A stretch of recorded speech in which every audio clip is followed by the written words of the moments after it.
Welcome back, ladies and gentlemen. It is another normal game sent in by you, the fans, too.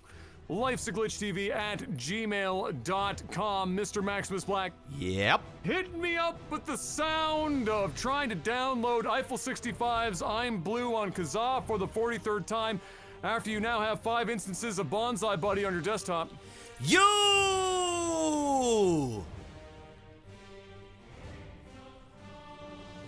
Wait, what? You didn't get that? You didn't get that? No, I need you to elaborate. That was Soulja Boy. That was Soulja Boy coming through. Even though it said it was Eiffel 65, it actually was a Soulja Boy MP3 because that's how he got famous. That's fair. Oh yeah, it's true. That is true. Yeah. Yeah. He literally went on those sites or on those like torrenty, whatever you want to call them back in the day, like the Napster and all that shit. And he would upload his song, Soulja Boy Tell 'Em, or whatever it was called. I don't know actually what it was called. And he would mask it to be all of the biggest hits that were going on at the current time. So people would download thinking they were getting Eiffel 65, but it was Soulja Boy Tell 'Em. And they're like, oh shit, this song's actually pretty fire. And that's how Soulja Boy became famous. It's fucking a 200 IQ play, to be honest. And now he's trying to sell fucking consoles. like rip-off consoles and shit. But you know, hey, Soulja Boy, good job, Soulja Boy. Yeah, we got normal game here. This is a Masters game, Mr. Black. We're being treated. We are. Only the finest this week. Up here in the top left, we have Barcode, as you would expect to see in Masters, the red Terran. In the bottom right, we have Kazzarashi, the blue Protoss. And well, before we get too heavily invested, since this is a normal game, I'll throw out a question or so that we got in for the fans. Comes in from Dr. Samurai. What's the best gaming venue that you have visited? Gaming venue? I'm gonna say MLG Anaheim was my favorite. Despite being on my deathbed the whole time, MLG Anaheim was when MLG StarCraft was still very hype. Yeah. Crowd was really into it. It was very exciting. And of course, it was like one of the few times I got to meet some of the LAGTV fans, so that was a pretty dope time for sure. And then after that, I mean, it was like fucking MLG Rhode Island, where it was nothing but Dr. Pepper. So we forget that one, and we hold on to the dream of MLG Anaheim. I'm actually gonna switch it up, although that was a very good one. I'm gonna go with QuakeCon. I actually went to a QuakeCon in Texas. Oh yeah. Back in like 2014. True. And it wasn't like a StarCraft focused thing, although there was lots of StarCraft there. But it was the way they had it set up. They obviously had big sections for Quake, they had sections for WoW, they had sections for StarCraft. There were gamers of all sorts. It wasn't just like a crazy sort of sweaty esport League of Legends type crowd. It was fun, and there was like a lot of different booths that were selling things, and overall was a pretty good time. You know what else is a good time? When people go and do the thing that they need to go and do. And you all know what it is. Oh, yeah. So go ahead and get it done, because it's a good time, and it helps us out. Let me know in the comments section if you did the thing. That's all I ask. Sorry, I just had to sell out a little bit. Speaking of selling out, I'm going right into patreon.com/LAGTV. Guys, we are like 200 and some change away from Nova War Says coming back into the fold. So if you guys are enjoying the new content, well, the new old content, or the old new content, however you want to put it, head on over there. We even got a dollar menu. So for $1, you can throw it over there. And if you don't, you ain't got the money to do it, that's cool. Just do the thing, leave a comment, hit that bell notification icon thingy, and that's that. That's it. Well, as we just see Barcode getting denied any real useful information as he continues to look around the map for any sneaky Protoss memes. We're just sitting here for a little while longer. I'll ask one more question, Mr. Black, since it's pertinent to this. PP Insider asks, what is your favorite and least favorite matchup to watch and play in StarCraft? Oh, super easy. Least favorite matchup, TVT. Hands down, it's not even close. Favorite matchup, PVZ. Hands down, not even close. I was a big fan of PvP when I played, and I will say to watch, TVZ is often my favorite because it tends to be a much more micro-heavy matchup.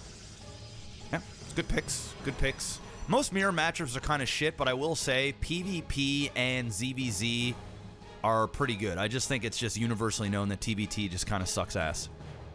Tank crawl sucks balls. Oh, it's so boring, dude. It's 50 minutes of just stupid. And usually, like, one person gets ahead. Oh, God. Oh, you know what? He lost. Oh, shit. Go! There was another one.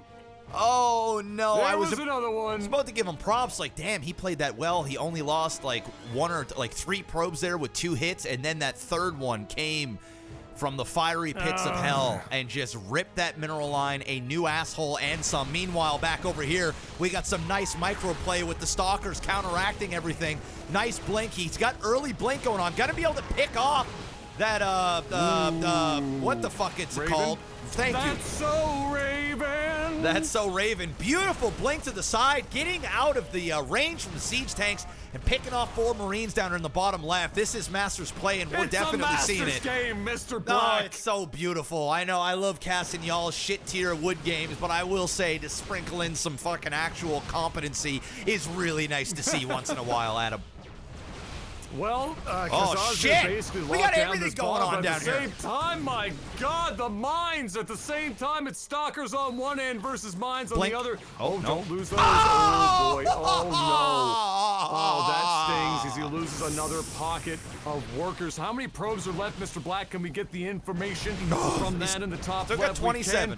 27 to 42 is not the best place to be in. The upshot here. Oh, that's huge. Massive. I was gonna say the upshot is that he might get this this command center, and he does. And so despite the worker discrepancy, he's really not any further behind. And in fact, he's got a second base and a third coming. And so he's macroing hard. Oh, Adam, this game is great. I mean, it is constant, nonstop, back and forth. Mike, I can't even keep up half the damn time with just the camera here. But look, we've got the shrine, and him killing off that command center is absolutely astronomical, because look at the energy. He's going to have enough. Scratch that. He just used it on extra supply because he's supply blocked to all tits. He's going in, he's picking off a siege, and he blinks away. Yeah, he is getting a missile turret, but those DT are going to negate any type of drops that he does with any Marines. Now he's going to be able to macro up in behind. Plus, after those DTs are being used, they're going to obviously turn into Archon as well. I'm liking this transition. I'm loving this transition from Kazzara. Yes, he had his mineral lines completely massacred, but I think it was almost an even trade by taking out that command center, picking off the supply depots, getting rid of some of the siege tanks, knocking off a shit ton of Marines. The micro here has been really, really well done from Kazza, back and forth. And I will say that our Protoss player is actually ahead. 3 Nexi up. Now is going to get some charge lots into the mix as well. Starting to look like a scary unit composition. It's not starting. That is a scary unit composition. I was about to say he's already caught back up with workers. Some of that was because he had multiple nexuses this could be game over. With. Terran's fucked. This could be bad. Terran does not want to meet this Protoss army on the field. The Protoss knows he's coming. He's getting into position. He's behind the smoke. He's looking to jump from the shadows. He's waiting for his opportunity, and he's not going to engage him, so I can sound like a fucking asshole as the Terran goes around the other side, and the Protoss, instead in choosing attacking from the front, looks like he might decide to go for the base. Oh, he's going to kill this, and he's going to back off. Good. I think he's going to go back to the base. He's going to go, oh, shit. He's going to go. Is he going to base race, or is he going to turn around? He's going for the race. Oh, he is going. Oh, my fuck. He's going for it. He's all in, all in. Yup, this is it. There's the scan there for the DT, but how many scans does he actually have, Adam? Now that that command center is gone, there's only 1 scan available left. This is an auto loss for the Terran. As long as he can warp in some DTs, he does. He needs to keep 1 DT here to bait off 1 more scan. He's going to lose all 3, but that's okay. He isn't supply blocked, but he doesn't have any gas to bring any more DTs. I would have loved to have seen him just put 1 DT in there, keep 2 of them from the side, then go back in with the other 2 and focus down on all this bio. Now it's going to be a straight up base race. My God, it could have been, I was about to say the same thing, could have been a lot different if he kept 1 or 2 of those DTs alive, but sometimes, you know, you just have to go fucking for it, and he was probably banking on the fact that there wasn't enough energy in the first place. When he went in there, he probably thought that he had already used all of his energy previous. He unfortunately did not. He had enough for the scan, and now, like you say, it is a more classic base race indeed. He's got one. Was doing, oh, he's got 1. That's actually, that's game. It's game. It's game. But what he needs to do is he needs to get that DT in the fight. He needs to go down and attack this stuff, or at the very least, at the very least, he needs to keep that DT over here and then go expand, which is what he's done. But why is this DT kind of, there you go. Okay, he's moving his way down. That one DT, ladies and gentlemen, will be the differentiator. He just cannot, he can't detect it. It's over. It's over. No, he can't detect it, but he has a lot of health left, and it's going to take the DT some time to actually do something. And he can pick up a fair amount of his units at once. It's going to be kind of like, how do you deal with the rest of the units? You got to get the rest of your units in play. You got to protect what you've got. Here we go. Because the Terran can kill your shit faster than that kills? DT can kill those How many units. kills you think, Adam, at the end? How many? It's 0 right now. I'm going for. He might rage quit before this is even. He might not even realize it's happening that's for true. a while. I'm saying 10 before he rage quits. 1, 3, 4. It's just one hit rip on these SCVs. Yeah, the energy's is gonna be out. That's 5. It's over. He's just picking some units up right now. Yeah, he should. He should. I mean, look at this. He's gonna get there and he's gonna meet his maker on top of it. All right, there you go. He did. He picked up some. Where's that DT going? What are you doing? He's Where are you going? in the opposite direction of where I think he's killing this. But I mean, that's fair. Oh, he's put down another Nexus, so he's buying time. I would have preferred to see just the DT keep going at it and then use your army to kind of go around and do the things that you need to do.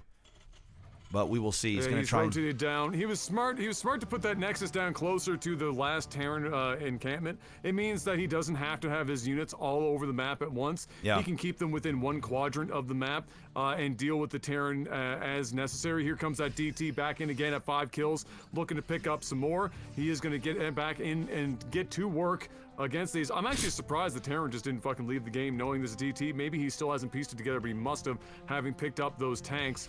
And so, yeah, this is going to be, I'm wondering if it's ever even going to get to a point where it's going to be army on army, or if this DT is just going to, you know, slowly pick away at everything that remains, and the Protoss could literally just sit on his base and pretty much just stop him dead. Yeah, I still don't know why he is. I mean, I know he's really frantically looking around to see if there's bases, but he needs to do that with a Zealot. Why in the fuck is he just not going with a DT and continuously hammering down on these units? So that way, when eventually they do get into a fight against the main army, he's going to be able to just A-move and win. There you go. Okay. Oh, he killed the last building. Killed the last building. Yeah. He had no minerals. All right. Yeah, he had nothing left. Wow. Hey, it worked. Yeah, these games have been great today.